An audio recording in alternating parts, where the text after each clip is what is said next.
You swear you're done with the trauma. You want peace. Somehow you keep ending up in the chaos. Toxic relationships, the emotional roller coasters. And then you also find that there might be people around you that might actually be toxic and cause elements of this. Ever wonder, am I addicted to trauma? Today, I am going to be breaking down the psychological addiction to trauma. Yes, my friends.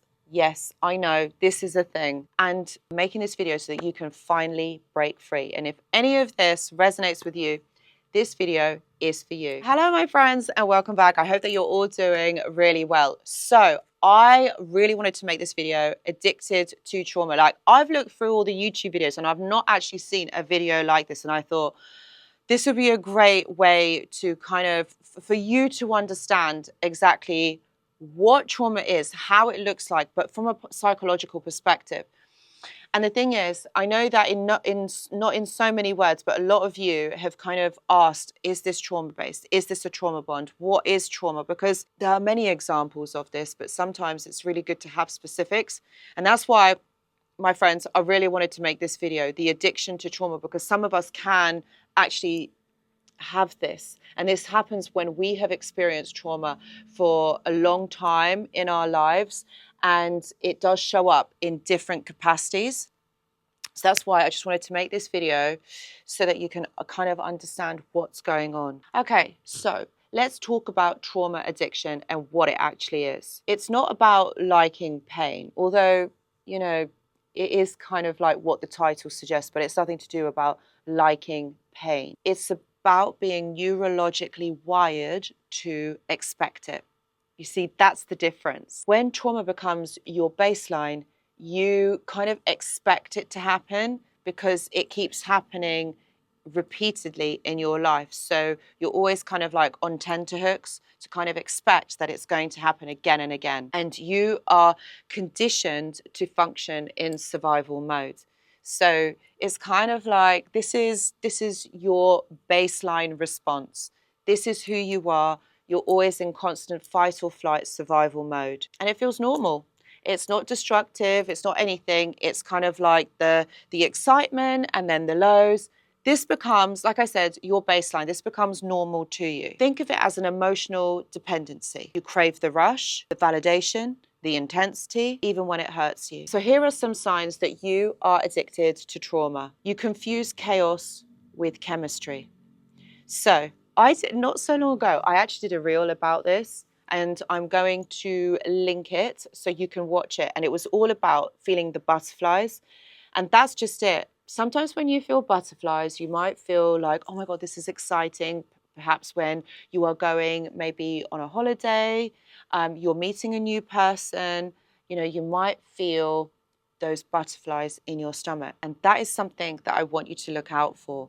Is it excitement or is it trauma-based? Is that your anxiety that's coming through? If a relationship feels calm and stable, becomes boring, and then you're thinking, well, where's the excitement in all of this? You crave emotional intensity because that's what your body has been trained to associate with love, with relationships. You also replay toxic dynamics with different people. So basically, you're with different individuals, even though those relationships had ended because they were toxic, they weren't serving you, they were hurting you. But what you end up doing is choosing another person that you go through the same cycle over and over again. You keep attracting partners or friends or dynamics that impact you in the same way. You start to feel uncomfortable when things become too good. You sabotage, you pick fights, you withdraw because when something feels stable, it feels unfamiliar.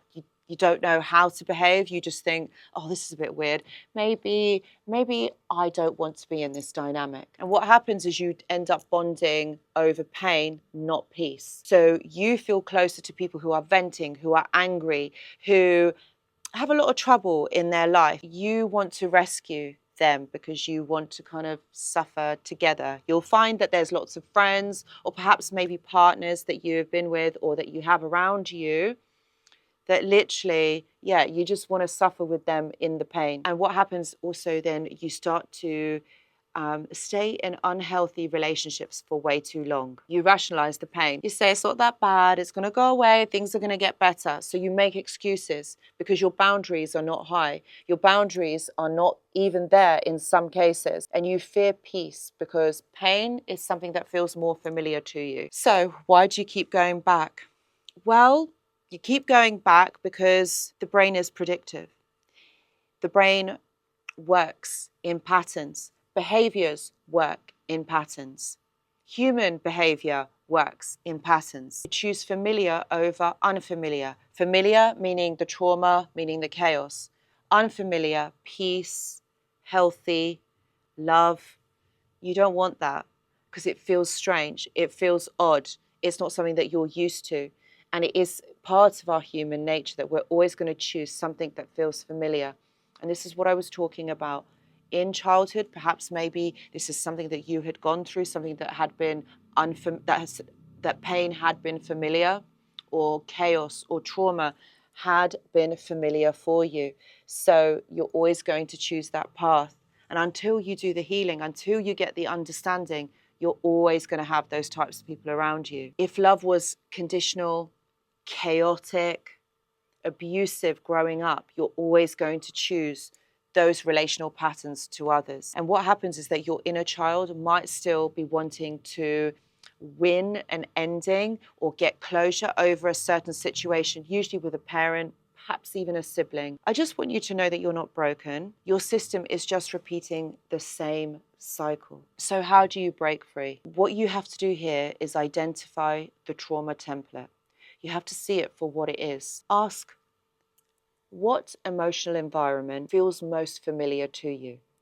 So once you get an understanding, what is it? What is it about your relationships that you're seeing a pattern? What emotional environment did you grow up in? Does that mirror that? Because this will be great for you to uncover, to look at, to kind of understand what actually has gone on here. Is it rejection? Is it being needed? Do you feel abandonment? Is that what is repeating itself here? You need to learn to sit in safety. Peace might feel boring at first because it's not something that you're used to, but it's actually your nervous system that is detoxifying. Create routines, learn new things, stay quiet, reflect.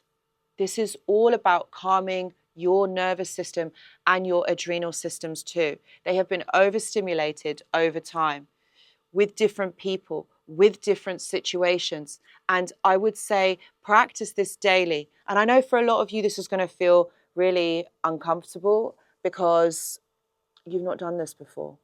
So you need to practice this over time. It's not going to be easy at first. It's going to feel weird. It's going to feel uncomfortable. You're going to want to do other things. Force yourself to sit in that quiet. Force yourself to do this because you need to calm your nervous system.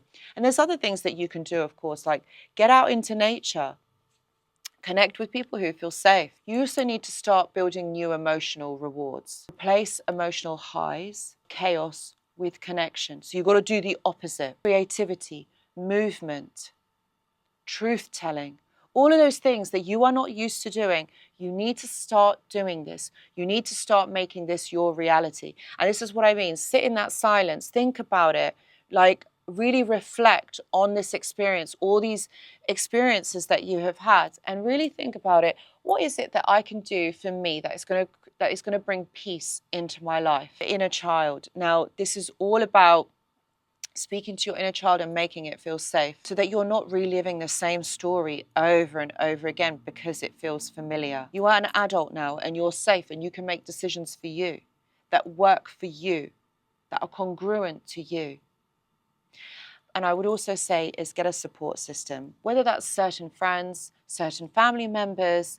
This would really, really help you because what you're doing is you're surrounding yourself with people that feel safe, that you know, that love you, that know that you are there for them. So this is a really important aspect of this because you need to build yourself a strong foundation. You're not addicted to the pain because you want to suffer. It is something that has happened to you from such an early age. And perhaps maybe you've had these experiences in your life and you've not known what they are, but now you are learning. And the thing is, you can do something about it. You can fix it. You can make this work. You can make it better. You can heal from this. Please know that I do offer one-to-one consultations. Please see the description box below. If any of this information has resonated with you, please know that there is help. I also go live on this channel once a week. Please do check the community tab as well. If you have liked this video, please do give it a thumbs up. And if you haven't already, please subscribe to the channel. Guys, thank you so much for watching, and I really hope this video has helped. Thank you. Bye.